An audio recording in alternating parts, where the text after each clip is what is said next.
Ey insanlar! Duyun sesimi. Ben de sizler kadar insanım ey dünya. Ben de Müslümanım ey İslam alemi. Ben de Türk'üm, Türk dünyası. Ben Doğu Türkistan'ım. Ben Ulu Türkistan'ın sınır boyu. Ben Türk milletinin ana yurduyum. Ben esirim. Bilir misiniz? Çin zulmü altında onlarca yıldır kan ağlıyor evlatlarım. Zindanlarda çürüyor alimlerim, masum çocuklarım. Onlar sadece Türk'üm dediği için, Çin zulmüne boyun eğmediği için esir.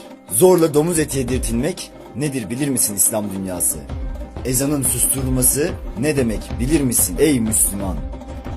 Allah'ın İslam dünyasına imtihanı, o petrol kuyuları bir gün kuruduğunda sattığın doğalgazın, zenginliklerin yüzünden sana sefa yaşatan emperyalistler sana sırtını döndüğünde bu ihanetin bedelini hatırlayacaksın. Ey petrol zengini, tertemiz kızların ailelerinden koparılıp zorla Çinlilerle aynı yatakhanelerde uyutulması nedir bilir misin? Namusu için şehit olan sütçü imamlar hanidedir? Ne oldu sana bilmez misin? Türk esir yaşayamaz.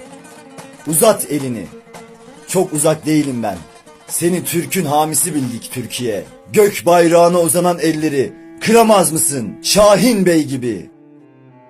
Ne cihana savaş aç beklerim senden, ne de yık alemi. Yalnızca ayağa kalk ve kükre. Tarih yazan gür sesinle. Değişsin bu kara yazgı. Dur de bu hayasızca akına. Çanakkale'de dur diyen iradenle. Kükre yeter Türkiye'm. Türkiye Doğu Türkistan'a hürriyet desin yeter. Doğu Türkistan'da, Kudüs'te, Kıbrıs'ta namusumdur desin devletimiz yeter. Sen yüzünü kardeşine dön Türkiye'm. Uzak değilim ben sana. Biliriz sen yürürsen melekler yürür ardın sıra. Sen yürürsen şehitler yürür. Çanakkale'deki, Sakarya'daki, Kocatepe'deki, Kıbrıs'taki gibi.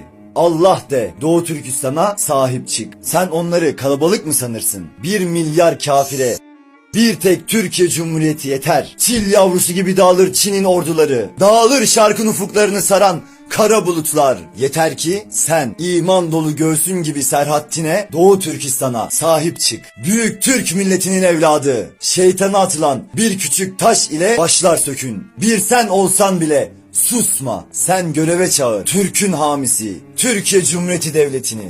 Ses versin insanlığını unutmamış tüm insanlar. Ses versin aynı gök kubbenin altında aynı kıbleye secde eden Müslümanlar. Susmasın tarih yazan büyük Türk milleti.